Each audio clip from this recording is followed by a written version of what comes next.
G'day everybody, I'm Derek, for those who are new to YouTube and all that. Um, do apologize for not being out here 2-3 weeks ago.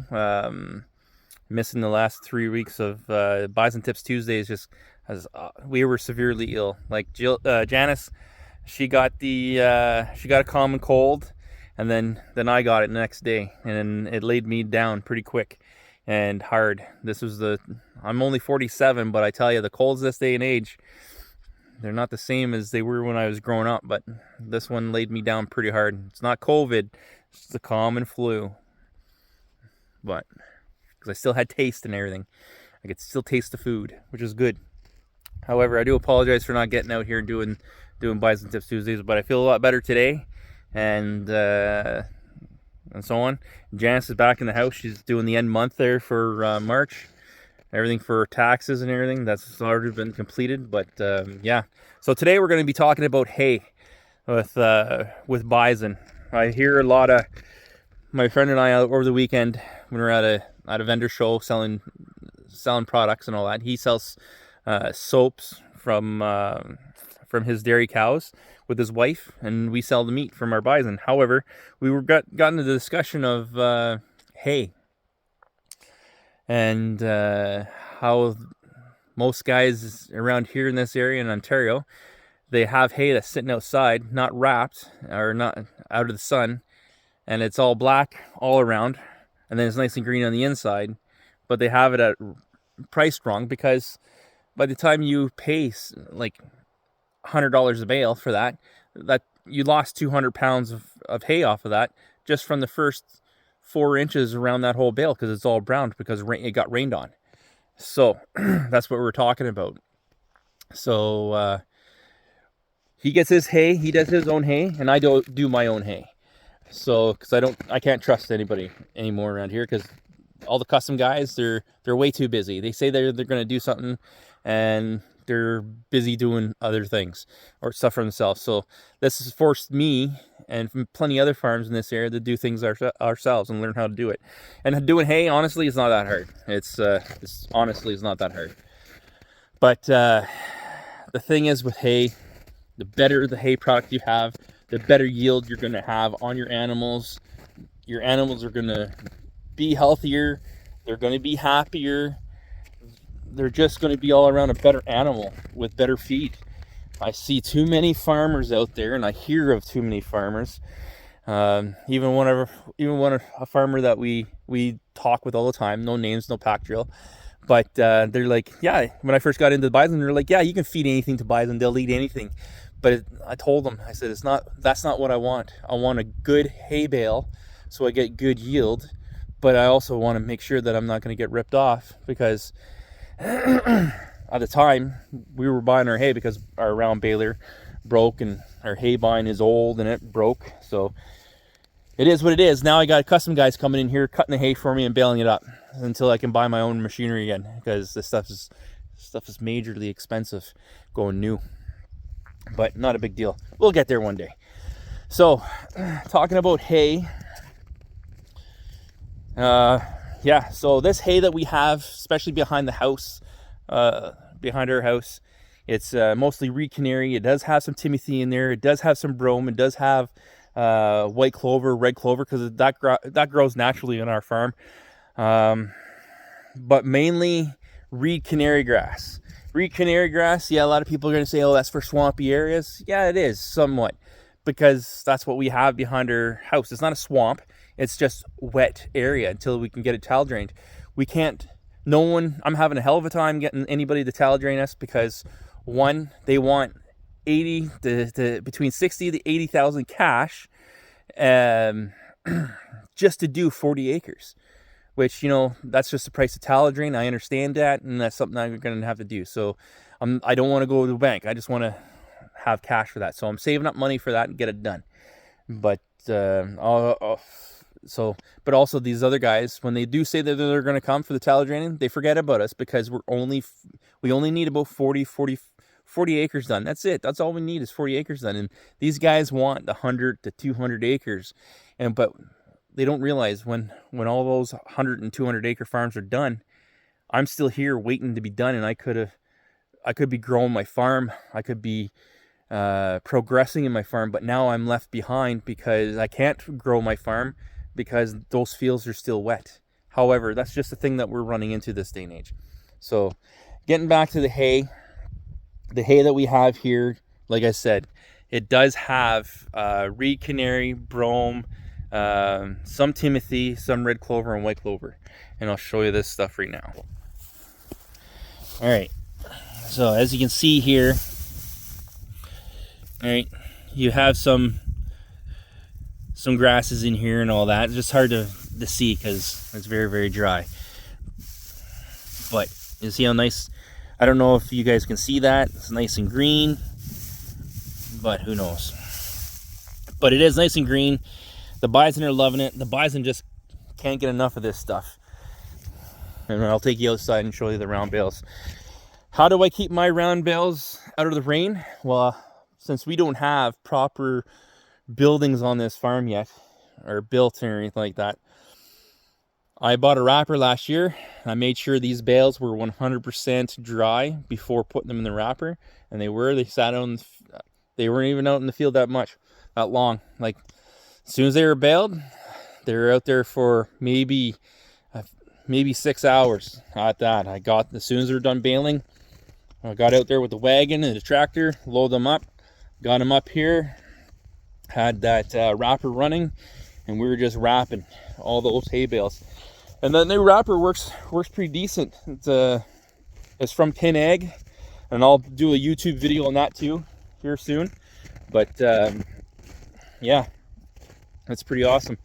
But it does one bale in 15 seconds or something like that. I'll get the specs when I do the video on that. I'll get the specs for you guys. But it was pretty good. Anyways, I'm gonna pause this for a second, and then I'll see you on the other side. Yeah, so I'm on the other side of the fence. Like, I forgot my keys. They're in the other pair of my pants. So, anyways, so walking down here, you see this big tube of hay.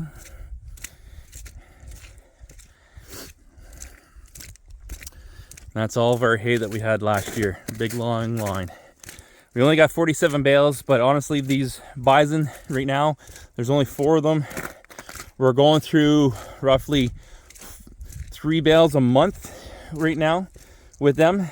When we first got them, the 4, they would go through 1 bale every 3 weeks at a year and a half old. But now, since they're older, they require more. And the female cows, when they're pregnant, that's all they're going to do is eat, because they need that for the calves. So, which is good. So, I do have a deal going on with one of my neighbors that once he leases my 40-acre field off me. So, once I run out of hay, or if I need hay, I get as much hay as off him as possible, because he has a lot of it. He has nice alfalfa hay, and I'm probably going to be supplementing them through the summertime on hay. But yeah, I wrap my dry hay to keep it out of the rain, and honestly, it does it well. It does it very, very well. As you can see, these bales are really, they're hardcore. There's no mold in there, no nothing. So these things were 100% dry when I went in there. It doesn't even smell stinky or moldy or anything. And I've heard a lot of farmers say, oh, you can't wrap dry hay. Why not? What stopped me from wrapping it?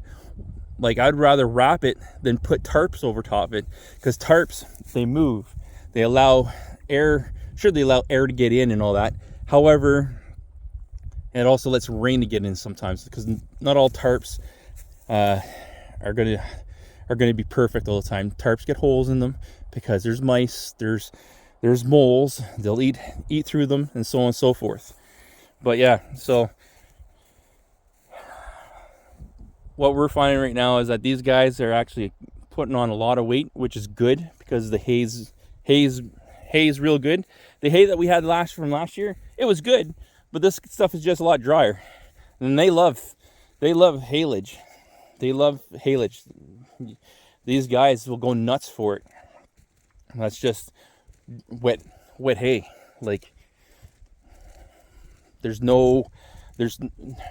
just grass in there. But the thing is, I just got to make sure that we stay natural, grass fed, no hormones, no nothing in our bison at all, because that's what we're striving for here. And once we get all these fields sorted out and tile drained, because this field right here, this is about 25 acres here that has to get tile drained. I have tile drain already coming up and through over here, and it stops roughly over here. It stops over there. But the tile drain guys, they can tie into that and go straight up this way. Every 50 feet they can come up, and that's what they're supposed to do. And even inside the bison pen, there's 3 lines coming in there, and they can come up this way as well. And that's what we're going to strive to do in the next coming years. So there's always something going on in this farm, and it's just, farms are a lot of money, but they're not cheap.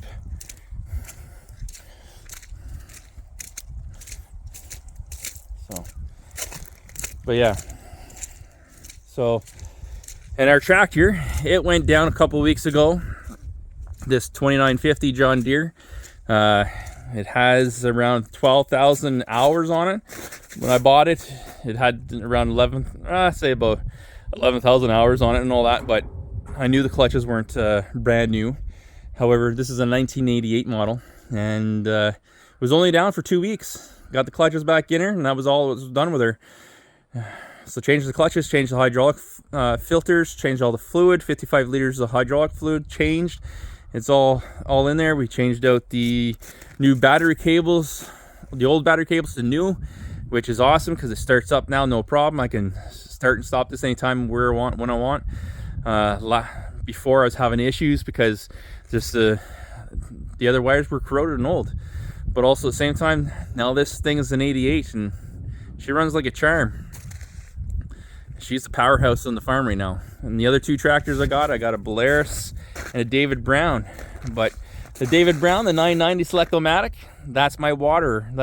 I use that to water the bison. Why? Because that's the only thing that the forks for the David Brown fit under and fit it. The John Deere, not so much. They're too wide. Polaris, my Polaris tractor. What do I use that for? That's my bush tractor. So when I need firewood out of my bush, I use my Polaris tractor. I have a logging winch on that, and we go into the bush. I go in the bush with snowshoes, usually in March around this time and all that, and I got to do it this week. I got to start cutting down some trees, some pine trees and all that for decking, but also for other projects around the farm this year. So you got to get that stuff done. And that Polaris tractor, you can't kill it. It doesn't matter what you do with that sucker. You can run through a 6-inch tree with that, and that tractor's still going to go. She's good. She's a powerhouse. It's Russian made. Anything Russian made is actually decent, and because they're out of Belarus out of Ukraine now, I guess. But still, if you're Ukraine or Russian, you're still Russian. It's just the way it is. But yeah, they make good products. That's a good tractor. A lot of guys in Canada say it's a lower end tractor, but because it's hard to get parts for. As long as you plan your stuff, man, and you know something's wrong, and you plan, order your product, get it in here as soon as possible, no problem. Plus, there's dealers all over Canada for Polaris, and there shouldn't be any excuse. If you're having that hard time, you're just poor at planning stuff. So that's just the way it is. Because as a farmer, you always have to have spare parts. You should always have to have spare parts. You have to be part mechanic, part farmer. You're more or less, as a farmer, what is it there? You're a jack of all trades, master of none. So you need to know how to weld. You need to know how to change your own oil, change your filters, repair your own stuff, weld your own stuff. And that's the stuff that I need to do. And is that stuff cheap to buy? No, it's not cheap to buy. A welder that we need to buy is around $4,000, $5,000. So we got to save up money for that because we're not rich. But anyways, Now we're getting off topic. So, but anyways, that's it for today's Bison Tips Tuesday. I'll see you guys next week, and enjoy your weekend. Enjoy the rest of your week and your weekend. All right? Peace out.